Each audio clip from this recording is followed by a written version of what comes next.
तो देखो जैसा कि मतलब ये जो मतलब ये सब मतलब समझने के लिए पढ़ना पड़ता है, तो वो सब पढ़ना तुम मतलब उसमें मत पढ़ो, मतलब इसमें ये फ़ोन से नहीं। एक तो मतलब फ़ोन में पूरा आँख गड़ा के पढ़ो, छोटा-छोटा दिखेगा उसमें का आँख गड़ा के पढ़ना पड़ेगा, तो आँख भी ख़राब होगी और टाइम भी ज़्यादा लगेगा, एनर्जी भी ज़्यादा कंज़्यूम होगा। तो ये सारी चीज़ें जब कॉपी से बच रही हैं, तो क्यों ना कॉपी से ही पढ़ो, क्या प्रॉब्लम? बस वही है कि आप एक तरह के उसमें फँस गए हो, तो वो चेंज करो, तो ये थी पहली चीज़। और दूसरी चीज़ ये कि हमेशा जैसे हैबिट फ़ॉर्मेशन, जैसे फाइबर की प्रॉब्लम के लिए ये जैसा बोले थे कि हमेशा खाने के बाद वैसे टहलना है, लेकिन एटलीस्ट हैबिट बनाने के लिए खाना खाने के बाद तो टहलो, क्योंकि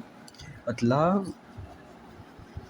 खाना मतलब बाकी सबसे जितना भी खाते हो ज़्यादा हेवी होता है, इसलिए वहाँ से हैबिट की तो शुरुआत तो करो डेली। बस ये बहाव में लहर के लाइफ में भूल मत जाओ वो चीज़ें, बस यही कहूँगा। और इसमें यही था कि आँखें गड़ा मतलब वही है कि जब कॉपी से चीज़ें सब तीनों चीज़ें बच रही हैं, आँखें भी बच रही हैं, टाइम है, सब कुछ तो उसी में से पढ़ो ना। और इनफैक्ट मैं तो बोलूँगा जैसे इसमें से एक्सप्लेन करने जा रहे हैं तो इसमें से देख के पढ़ोगे, मैं तो बोलूँगा ये भी इसी में से पढ़ो। जब यहाँ से आप चीज़ें देख के ये भी यहाँ पे भी वो तीनों चीज़ें मतलब यहाँ पे नहीं, इसमें नहीं, मतलब ये जो कॉपी है सामने इसमें देख के पढ़ो ना, क्या दिक्कत?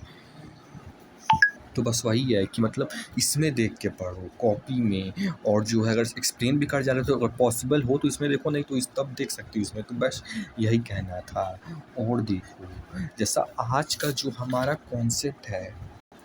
वो लैमार्किज़म का है, तो देखो लैमार्किज़म का जो कॉन्सेप्ट था वो यही था कि ये जो देख रहे हो कि सबसे पहले तो टेंडेंसी टू ग्रोथ, यानी कि ग्रोथ करने की, नहीं कुछ तो गड़बड़ है।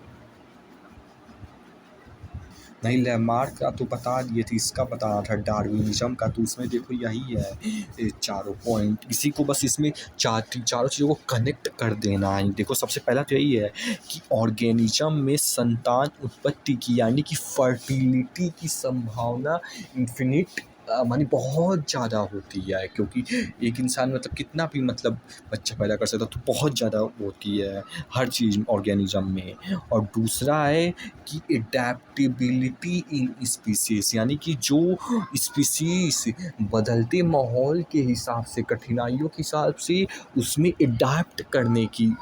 कला, मतलब एडेप्टेबिलिटी जिसके अंदर होती है वो उसे नेचर सेलेक्ट करता है, और फिर जो है वही उसे ही नेचर सेलेक्ट करेगा जिसके अंदर एडाप्ट करने की चालू, जो सर्वाइवल ऑफ द फिटेस्ट होगा उसे ही नेचर सेलेक्ट करेगा।